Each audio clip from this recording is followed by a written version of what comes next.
Hello friends, ഞാൻ നിങ്ങളുടെ സ്വന്തം ആനി റോയ്സ്. പിക്കാർട്സിൻ്റെ ഇന്നത്തെ വീഡിയോയിലേക്ക് എല്ലാവർക്കും സ്വാഗതം. ഇന്ന് നമ്മളിവിടെ തയ്യാറാക്കാനായിട്ട് പോകുന്നത് വളരെ ടേസ്റ്റി ആയിട്ടുള്ളൊരു പീനട്ട് മസാലയാണ്.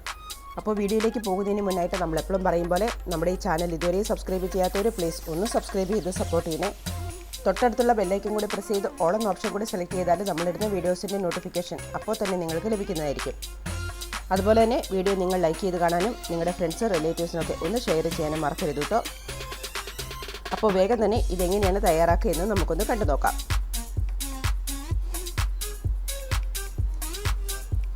നമ്മളിവിടെ ഏകദേശം ഒരു 250 ഗ്രാമോളം പച്ച നിലക്കടല എടുത്തിട്ടുണ്ട്. ഇത് നമുക്ക് കുറച്ച് വെള്ളം ഒഴിച്ചിട്ട് ഒരു 2-3 പ്രാവശ്യം നന്നായിട്ടൊന്ന് കഴുകിയെടുക്കാം. ഇനി ഇതിൻ്റെ വെള്ളമൊന്ന് നന്നായിട്ട് പോയി കിട്ടണം. അതിനായിട്ട് നമ്മളിത് സ്ട്രെയിനറിലോട്ട് മാറ്റിയിട്ടുണ്ട്.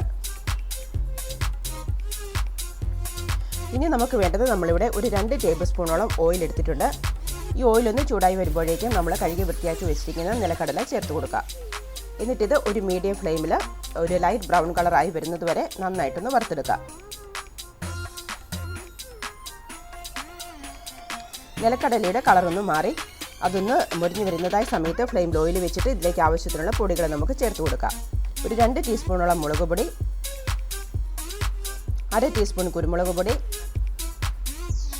1/2 ടീസ്പൂൺ ജീരകം പൊടിച്ചത്, ഒരു 2 നുള്ളു കായപ്പൊടി, 1/2 ടീസ്പൂണോളം ഉപ്പ്. ഇത്രയുമാണ് നമ്മളിതിലേക്ക് ചേർത്ത് കൊടുക്കുക. ഇതെല്ലാം കൂടി നമുക്ക് നന്നായിട്ടൊന്ന് മിക്സ് ചെയ്തെടുക്കാം. പൊടിയുടെ ആ ഒരു പച്ച മണമൊന്ന് മാറി കിട്ടിയാൽ പിന്നെ നമുക്ക് ഫ്ലെയിം ഓഫ് ചെയ്യാം. എന്നിട്ടിത് നമുക്ക് വേറൊരു ബൗളിലേക്കൊന്ന് മാറ്റാം. ഇനി നമ്മളിതിലേക്ക് ചേർത്ത് കൊടുക്കുന്നത് ഒരു സവാള ചെറുതായിട്ട് അരിഞ്ഞെടുത്തതാണ്.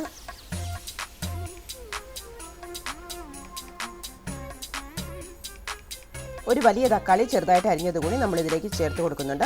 തക്കാളിയുടെ കുരുവൊന്ന് മാറ്റിയിട്ടാണ് നമ്മളിവിടെ അരിഞ്ഞെടുത്തിരിക്കുക. ഒരു ക്യാരറ്റ് ഗ്രേറ്റ് ചെയ്തതുകൂടി നമുക്കിതിലേക്കൊന്ന് ചേർത്ത് കൊടുക്കാം. ഒരു 1/2 മുറി കുക്കുംബർ ചെറുതായിട്ട് അരിഞ്ഞത് കൂടി നമ്മളിതിലേക്ക് ചേർത്ത് കൊടുക്കുന്നുണ്ട്.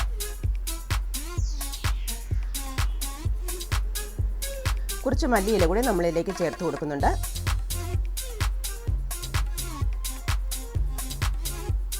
ഇനിയിപ്പോൾ നമ്മളിതിലേക്ക് ചേർത്ത് കൊടുക്കുന്നത് ഒരു പകുതി നാരങ്ങയുടെ നീരാണ്. ഒരു 1/2 ടീസ്പൂണോളം ചാറ്റ് മസാല കൂടി നമുക്കിതിലേക്കൊന്ന് ചേർത്ത് കൊടുക്കാം. 1 ടേബിൾ സ്പൂൺ ടൊമാറ്റോ സോസ് കൂടി ചേർത്ത് നമുക്കിത് നന്നായിട്ടൊന്ന് മിക്സ് ചെയ്തെടുക്കാം.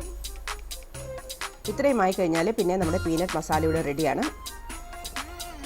നല്ലൊരു ടേസ്റ്റാണ് കേട്ടോ ഇതിന്. പെട്ടെന്ന് തന്നെ നമുക്കിത് തയ്യാറാക്കിയെടുക്കാനായിട്ട് സാധിക്കും. അപ്പോൾ വളരെ ടേസ്റ്റി ആയിട്ടുള്ള നമ്മുടെ ഈ പീനട്ട് മസാല എല്ലാവർക്കും ഇഷ്ടമായെന്ന് വിശ്വസിക്കുന്നു. സാധിക്കുന്ന എല്ലാവരും ഇതൊന്ന് ചെയ്ത് നോക്കിയിട്ട് അഭിപ്രായങ്ങൾ പറയുക. പുതിയ വീഡിയോയുമായി നമുക്ക് വീണ്ടും കാണാം. Thank you.